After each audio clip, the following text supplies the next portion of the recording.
and Historical Sketch of the First Hillsboro Baptist Church and Historical Sketch of the First Hillsboro Baptist Church read before the N.B. Eastern Association, July, 1893, and published by request of that body. In May, 1763, a few years after the taking of Quebec by the English and in the same year in which the Treaty of Paris was signed at Paris, which marked the close of the 7 Years' War, 6 German families left Pennsylvania to settle somewhere in a northern climate. They sailed in a sloop commanded by Captain Hall. After a long and wearisome passage, they arrived at a place now called Hillsboro, July 1st, and landed at a small creek on the north side of Gray's Island. Among these adventurers was a family by the name of Steeves. Hendrick Steeves and his wife, Rachel, had 7 sons, Jacob, John, Christian, Frederick, Latrick, Henry, and Matthias, names still cherished among the Steeves and given to present generations. Mr. and Mrs. Hendrick Steeves, with their 7 sons, stopped at Hillsboro, built a log house and made this their headquarters. The sloop, after landing the Steeves family, proceeded up the Petitcodiac to a place afterwards called the Bend, and later Moncton. Here the remainder of the party was landed. The names of these families were Jones, Trites, Ricker, Lutz, and Summers. After this the sloop left on her homeward voyage, promising to return the next spring. The Steeves family at Hillsboro began to clear land and make for themselves a home. As the season was too late when they arrived to sow grain, they planted a few turnips, and contented themselves by fishing and hunting and making preparations for the coming and untried winter. When the winter came it was cold and stormy, and seemed extremely severe to those accustomed to a warmer climate. They looked forward to the coming of the spring with great hopefulness. Soon the snow and ice began to melt. The forests were clothed in green robes, and June, with her warm and gentle breath, stirred new life in this lonely and discouraged family. Eagerly did they now look for the returning sloop, but were doomed to disappointment. The summer passed, the autumn with its beautifully tinted leaves came, and the winter with its biting blasts returned, but no vessel arrived to cheer these isolated settlers. After the first winter the most trying times in their experience came. Their provisions were about gone, and there was no place to procure more. The remainder of the seed they brought with them they had just planted, and no vessel came to supply their growing needs. What they passed through the second summer and winter, hoping against hope that the sloop would return, and then at last giving up all hopes of her coming back. Manfully and heroically meeting the difficulties which arose when they had only a few turnips and such fish and game as they could procure, all this can be better imagined than the stern facts can be recorded. But meeting isolation, loneliness, cold winters, and scarcity of food, this noble family struggled on with a cheerfulness, a perseverance, a hardihood, and a heroism that characterize only the truly great. Such manly conduct in the face of discouraging and trying surroundings deserves a place in the history of the early settlers of this province. And be it known that these pioneers, building houses, clearing lands, and constructing dikes to keep out the Petitcodiac from their marches, did not toil without the inspiration of a preached gospel. Henry Steeves, the 6th of the 7 sons, began, about 1795, to preach the gospel to the people. Thus until the organization of the church he kept alive in the hearts of those who came to hear him the fires of faith and love towards Jesus, and made their lives all the brighter and nobler by holding up to them the inspiring and helpful life of Christ. At the close of the Revolutionary War many of the troops came from Fort Cumberland and settled along the Petitcodiac River. Among them was a man by the name of Jacob Beck, known as the King's Baker. Henry Steeves married Mr. Beck's daughter and settled on his father's farm. He wrought with his hands 6 days of the week, tilling the ground, and on the Sabbath read from his German Bible and expounded the Word of God to his hearers. Thus until 1822 this man taught the people the love of God in Christ. An old man now living informs the writer that he, when a lad, heard Mr. Steeves speak to the people the precious things of the gospel. There was a house of worship standing on the same spot where now the village church stands. It was here Henry Steeves preached or exhorted from Sabbath to Sabbath. Some time after the First Hillsboro Baptist Church was organized, this building was removed and came into the possession of the Methodists. Another large building was put on the spot. This in time was removed and a third still larger edifice built here. This is the present beautiful structure which commands the old and memorable hill. Until the arrival of Father Crandall, in 1822, Mr. Steeves was the only minister in this neighborhood, save, perhaps, an occasional itinerant preacher. Mr. Crandall, directed by God, visited what is now known as Hillsboro. Shortly after his coming, the Spirit of God began to move upon the people. Mr. Peter Jana, now an octogenarian, gives the writer a vivid picture of a baptism which took place on the 6th of October, 1822. He claims to have been present at the organization of the church. He was then a boy of 18 years. On the banks of Weldon Creek, about 3 miles from the village, there gathered, one Sabbath day, a few settlers to witness the sacred ordinance of baptism administered to several candidates. It was not the first baptism the people had seen. There may have been 1 or 2 scenes like this before. What is now a pleasant half-hour's drive amid beautiful trees and along beautifully cultivated fields, and by neat and pretty houses, was then a tedious journey over stumps and stones. And where now in Hillsboro and Salem are large farms with delightful and pleasant homes, then there were isolated clearings with here and there a dwelling. The octogenarian above referred to says that at this time, 71 years ago, there were but 5 houses at the Bend, and from Edgett's Landing to McClatchy's in Weldon only 14 houses. But to return to the scene on the banks of the Weldon Creek. It was the 6th of October, 1822. Reverend Joseph Crandall stood with several happy converts who were about to follow their Savior in his own appointed ways. And there amid autumnal foliage, with God, and angels and men as witnesses, this little band of believers put on Christ by public obedience to his commands. After this service was completed, they went to a barn a short distance from the spot and there organized the First Hillsboro Baptist Church. This barn was owned by Henry Steeves, grandson of the preacher and one of the first deacons of the church. A man by the name of Robert Smith, a good singer, who was present from the Salisbury Church and whose home was in Pawlet River, at Mr. Crandall's request read the Articles of the Baptist Faith, and those who were baptized that day, together with others who had been baptized previously, perhaps 10 or 12 in all, formed themselves into a New Testament church. The name of some of them were Michael Steeves, Patrick Duffy, John Steeves, Peggy Steeves, Jenny Gross, Vinia Taylor, William Gross, Mrs. Peter Hopper, and perhaps others. Christ was born in a manger and cradled upon straw. If the barn was not too low for the Son of God, it was not too mean and human a place to witness the organization of a church is. What a quaint scene! On the barn floor, surrounded by fragrant hay, solemn obligations were assumed and sacred pledges given, which are now recorded in God's books.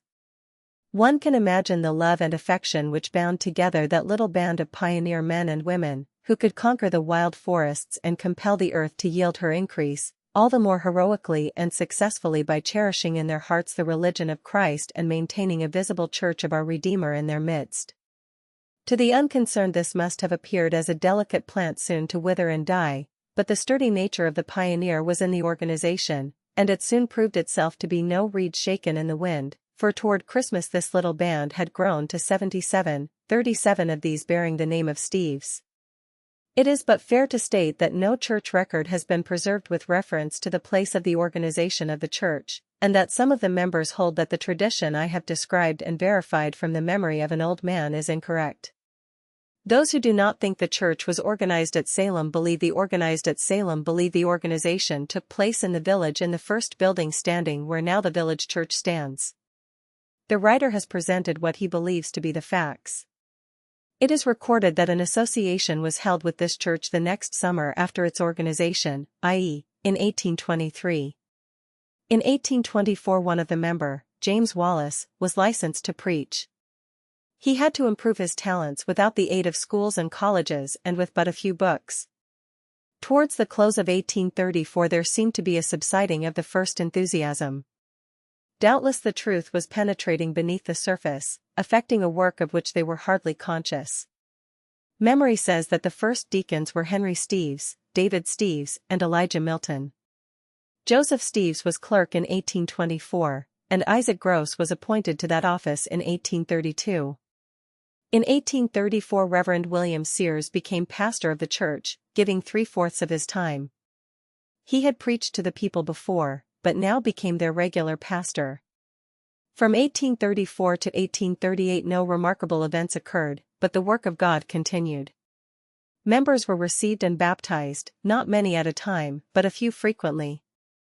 In 1840 Pastor Walker, from the Hopewell Church, visited them. This sister church was organized in 1818. After this visit the church seems to have gained a new life. The country all about felt her influence. In 1841 a sister comes all the way from Middle Coverdale to confess her Lord and to receive baptism. In 1848 Patrick Duffy was licensed to preach. In 1844 James Wallace became pastor of this church. In 1845 William Gross was elected as a deacon of the church. For a few years the church seems to have been in a depressed state. But in 1848 Alexander MacDonald and John Francis arrived from Wales and for a time preached and labored with good success. Many were converted, the work extending to Baltimore. Among those converted at this time was James Irving, who afterwards became a preacher of the gospel, and who for some 18 years held the pastorate of the Baltimore church, leading many precious souls to Christ. Little is known of the church's prosperity from 1848 to 1860. These are proofs, however, to show that this was not an uneventful period. During these 12 years no less than 3 churches sprang from the First Hillsboro. The Second Hillsboro was organized at Dawson Settlement in 1852. The Third Hillsboro at Demoiselle Creek in 1855, and the Fourth Hillsboro at Baltimore in 1857. Mr. James Newcomb, a graduate of Acadia College, taught a high school and preached for the churches of Hillsboro for some little times. Afterwards, in May, 1849, he and Patrick Duffy were ordained to the gospel ministry. Both of these men did valiant work for God and died loved and honored by all who came under their kind and Christian influence. In 1852 Reverend John Hughes became pastor of this church. Before his coming among the people the church was threatened with division. Under his able and wise ministry the different opposing elements were brought together and the work of the Lord carried forward with great success. He remained until about 1861. In 1860 steps were taken to provide for the first instrumental music. Record is also made of a gracious revival during the winter of '61, when many souls were led to Christ as the result of special meetings. No less than 12 ministers assisted in this work. The name Salem was given to what was then called the Back Settlement in 1861. In 1862 Reverend Levi Marshall had charge of the church for a short time. In 1863 Reverend James Austin Smith accepted a call to this church, and for 4 years continued his indefatigable labors with the people. During his ministry at Hillsboro, a revival of mighty power aroused the church and called a large number to participate for the first time in the blessings of redeeming love. In the winter of 1863 this revival took place, when there were added to the church 155 by baptism and 13 by letter, making in all 168, the largest ingathering at any one time during the history of this church. In 1865 the Salem House of Worship was opened. About this time the present edifice in the village was built, it being the third building standing on this spot. In 1867 Reverend W. T. Corey was called as pastor of the church. During his pastorate of some 7 years, the village church building was finished and dedicated. Mr. Corey's pastorate was a successful one. Many were added to the church and the work of God prospered. It was during this pastorate that regular preaching services were held in Weldon, where now there is an upper room furnished and set apart for the worship of God, and where regular prayer and preaching services are held. In 1876 the Valley Church, the fourth and last child, was organized. A church building was already built in that part of Hillsboro, and services had been held here. Now this became the home of one of the most active churches in the county. And be it said with gratitude to God, that these 4 daughters have, from the very first, maintained a character worthy of a New Testament church. They have cherished the pure gospel and built up a strong membership, and have done a work for God that eternity alone will reveal. And so they have given their mother church every reason to be grateful for their existence and proud of their useful career. And now she looks upon them as loved children who have grown up to womanhood and settled for themselves, and rejoices that they have settled so well. In 1878 Reverend C. B. Welton became the pastor of this church. During his pastorate, a large and burdensome debt was removed and many souls added to the church. In 1880, the Convention of the Maritime Provinces was held in this church. These meetings are still cherished in the memories of a large part of the church members. Reverend J. C. Bleakney was called to the pastorate in 1883. His stay, though short, was one of great helpfulness to the cause. During the summer of 1884, Evangelist Chubbuck visited Hillsboro and held special services. Some 80 were converted and united with God's people. The present pastor, Reverend W. Camp, began his labors with the church March 1886. During these past 7 years, the church has greatly prospered. About 153 have been baptized and 38 received by letter. Large sums of money have been raised to purchase a parsonage, repair and paint church buildings, and remove indebtedness. The benevolent offerings of the church have more than doubled in these years. The church is united and prosperous. The people have every reason to thank God and take courage. Last October, 1892, the church celebrated her 70th anniversary. For 4 days religious services were held. On the evening of October 6, after devotional exercises, a short historical record of the church was read. Then followed addresses from former pastors. On the evening of the 7th, addresses were delivered by pastors of the invited churches. October 8, there was held an old-fashioned conference meeting. The 9th being Sunday, 3 services were held. Preaching services morning and evening. In the afternoon was the roll call and special thank offering. On this occasion 202 answered to their names, and $91 was taken as the thank offering. These services were much enjoyed by the people and the life of the church was quickened. Beginning with 10 or 12 members, the church has grown until 1,225 have come into our fellowship. It has become the mother of 4 living, active and flourishing churches. Many of those who were baptized into the fellowship of this church are now laboring for Jesus in different parts of the world. There are at present 436 members, and hundreds have gone triumphantly to heaven. Only the faintest outline of the history of this people has been given in this summary. Facts interesting to the church members, but not so interesting to this body, are withheld. Only the briefest record has been kept from time to time, and unfortunately part of that is gone.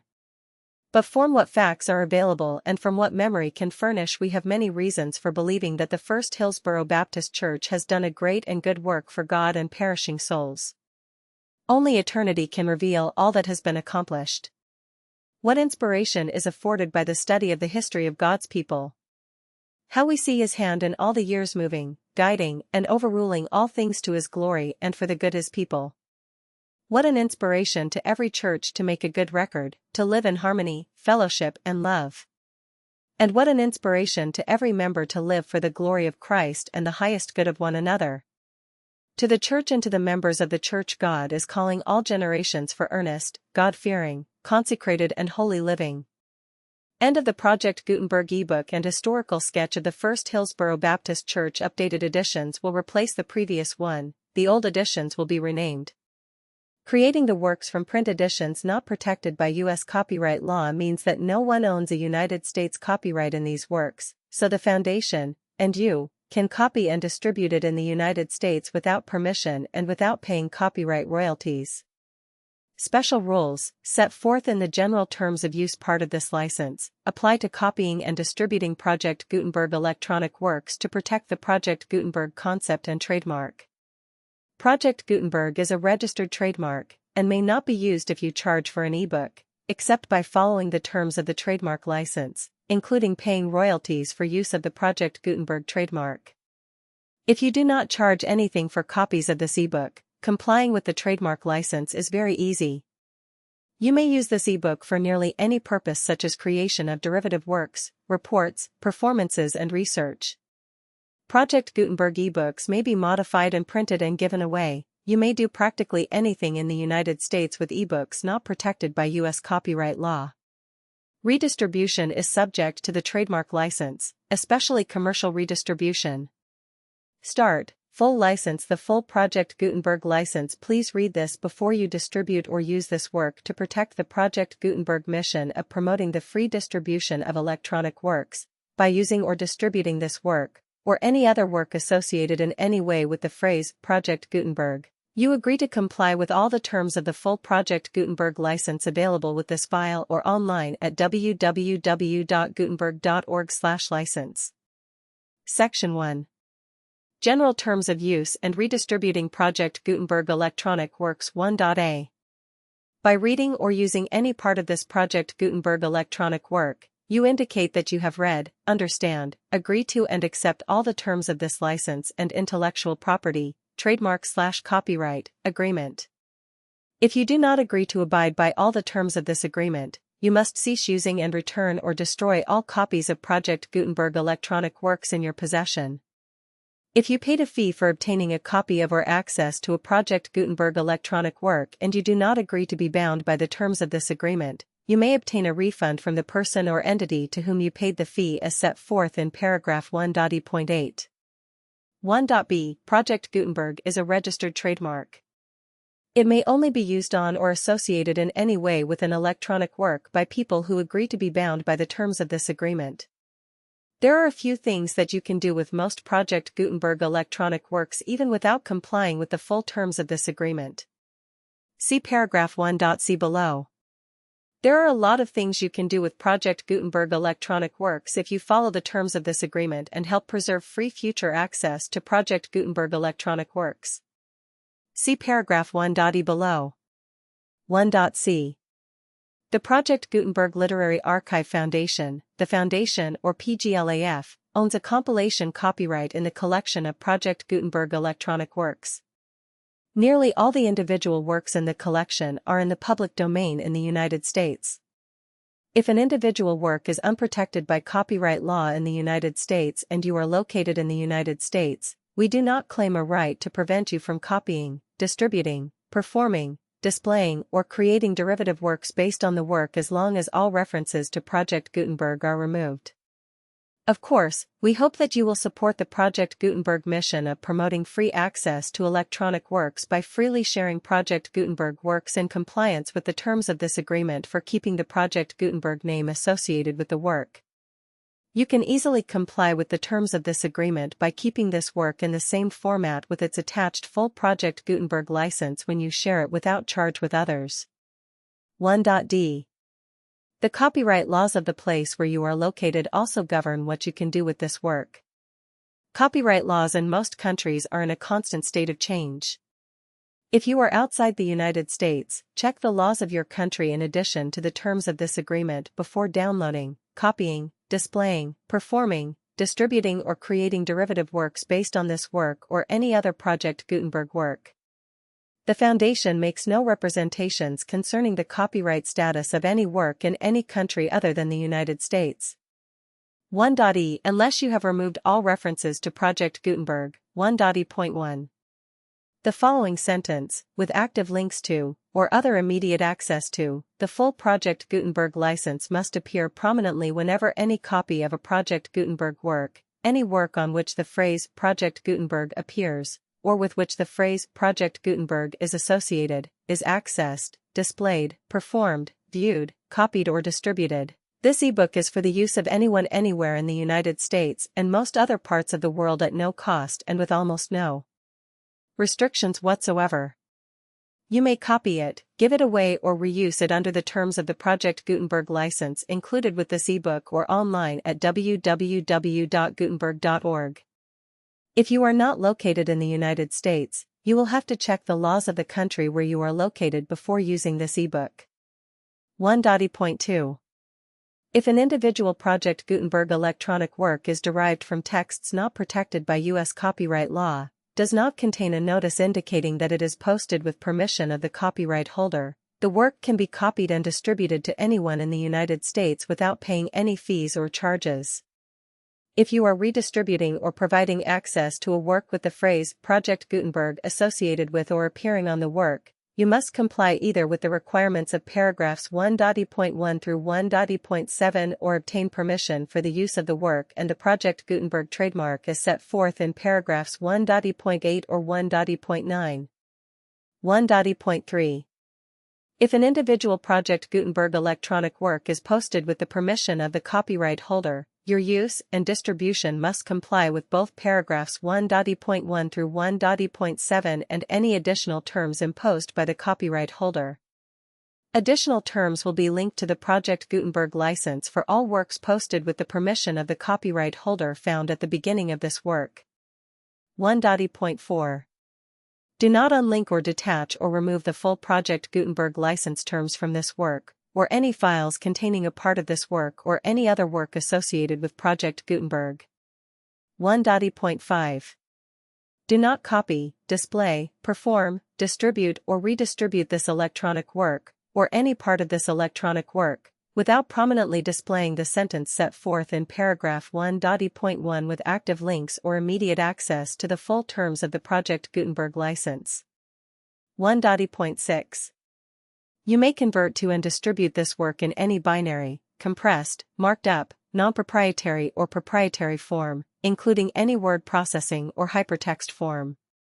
However, if you provide access to or distribute copies of a Project Gutenberg work in a format other than plain vanilla ASCII or other format used in the official version posted on the official Project Gutenberg website, www.gutenberg.org, you must, at no additional cost, fee or expense to the user, provide a copy, a means of exporting a copy, or a means of obtaining a copy upon request, of the work in its original plain vanilla ASCII or other form. Any alternate format must include the full Project Gutenberg license as specified in paragraph 1.1. 1.7. Do not charge a fee for access to, viewing, displaying, performing, copying or distributing any Project Gutenberg works unless you comply with paragraph 1.8 or 1.9. 1.8. You may charge a reasonable fee for copies of or providing access to or distributing Project Gutenberg electronic works provided that you pay a royalty fee of 20% of the gross profits you derive from the use of Project Gutenberg works calculated using the method you already use to calculate your applicable taxes. The fee is owed to the owner of the Project Gutenberg trademark, but he has agreed to donate royalties under this paragraph to the Project Gutenberg Literary Archive Foundation. Royalty payments must be paid within 60 days following each date on which you prepare, or are legally required to prepare, your periodic tax returns. Royalty payments should be clearly marked as such and sent to the Project Gutenberg Literary Archive Foundation at the address specified in Section 4, Information about donations to the Project Gutenberg Literary Archive Foundation.